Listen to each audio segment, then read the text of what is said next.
Hey everyone, welcome to For Car's Sake, and today I'd like to explore whether or not it is worthwhile parting out your car versus selling it cheap to a wrecker. Do you have any good part out stories? Make sure you share it in the comment section. As you have seen already from the thumbnail, financially, it was definitely worth parting out this 1992 EG Civic I had. There was no way I could have sold this car as is for anything close to 3,000 Australian dollars. So do you think it was worth it? Let me know in the comments, and after you've listened to the process, tell me whether or not you've changed your mind in the end, as there are a lot of hidden costs and consideration before you decide whether or not you should part out your car or just sell it as is cheap. I'll break down all the considerations into the following 7 sections: popularity versus scarcity, space and location, tools, time, dealing with people, leftover parts, and finally disposal.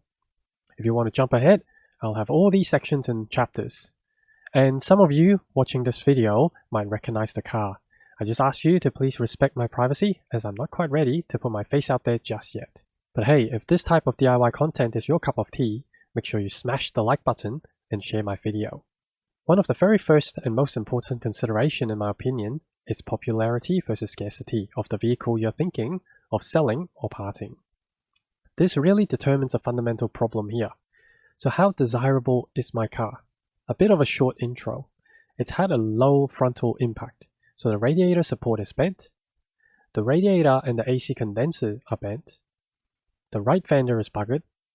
The mirrors are smashed. The front bumper is off an EG sedan and is in pieces. Bonnet is damaged. The roof is caved in. Right headlight has been modified as an air duct. It doesn't run, and is automatic, which is less desirable compared to the manual. In case you're not aware, panels can fetch a really pretty price on EG Civic's hatch, as they are different to EG sedans. And given their age, my understanding is most aftermarket don't even support them anymore. Most importantly, there's quite a cult following on EG Civics. So comparing this to something like a Toyota Starlet, Mazda 323, or Mitsubishi Lancer of the same era, you may part one out, but unfortunately a very limited amount of people would care enough to fix their car, and even if they do, there will be an abundance of parts, so your parts will take forever to move, and you'll have to sell cheap as well. So remember, the second thing is space or location. I've listed this as the number 2 most important factor because of a few reasons. Can you do this safely where you're at? If you have a workshop or a warehouse with a hoist, no problem. Remember, to work on your car, you need more than a car space. For an example, to take off the front fenders, you'll need to be able to swing the doors wide open in order to access all the bolts. Not only that, a car in one piece takes up 1 car space, but a car in pieces will easily take up an additional 2 car spaces. And I live in suburban Melbourne, so this is difficult, which is why I tend to pull things apart as requested. That way, I'd only hold them for as short as possible outside of the car, averaging maybe a day or 2 before picked up. The layout of your space is also important. Imagine pulling an engine out of your driveway. Some people don't even have a driveway. Also keep in mind, no matter how careful you are, you're likely to make a bit of a mess with the various oil, fluids, and coolant. And you might say, hey, what if you live on a farm with plenty of space and huge sheds? Yes, that will be fantastic for you to pull a car apart and store parts. The downfall is you're likely in the middle of nowhere. Do you think for a part that's worth $20, people would drive 2 hours to you just to pick it up?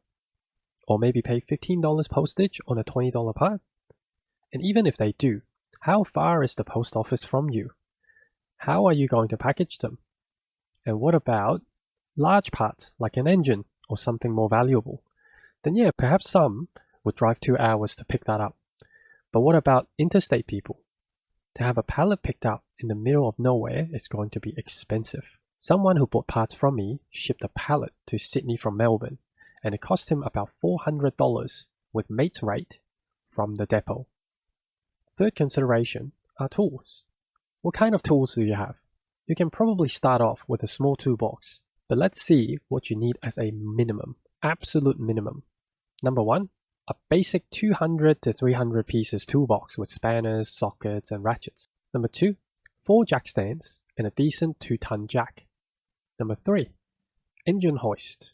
Number 4, specialty tools such as a 32mm socket specifically for the driveshaft nuts, a punch to undo that nut, a 1 to 2 kilogram hammer to crack that ball joint, and a pry bar. And then there is some of the what I would call optional but really necessary tools which would help speed up the process. These things include air tools or power tools.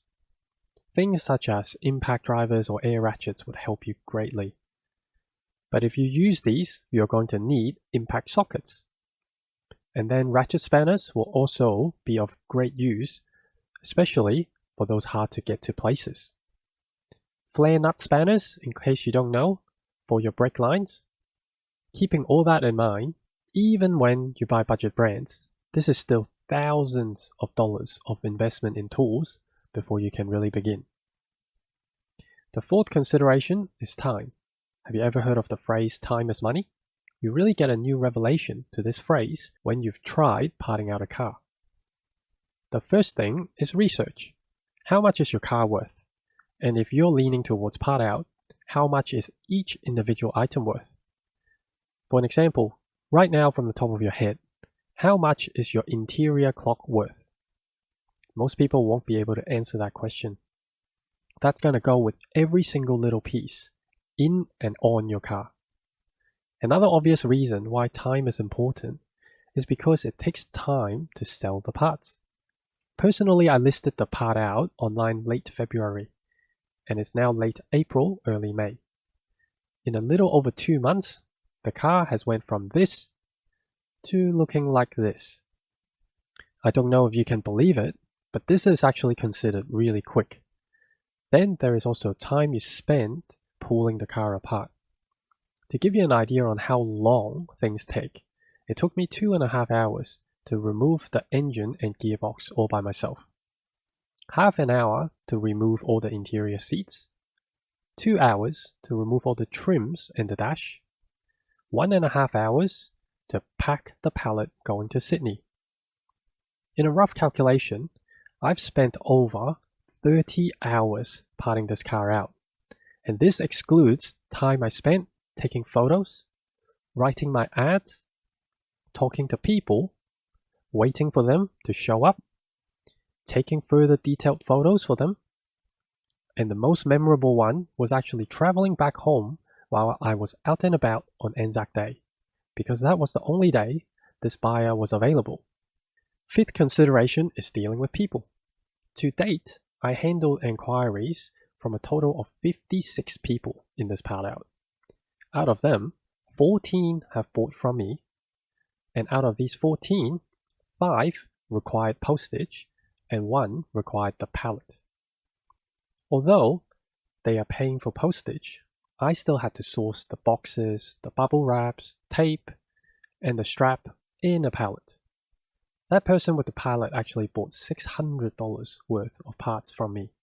Otherwise, it really wouldn't have been worth it spending that time. You also need to deal with people who are rude, who stops responding, who are no-show, who are lowballers despite me saying price firm on the ad, who can never make up their mind, etc.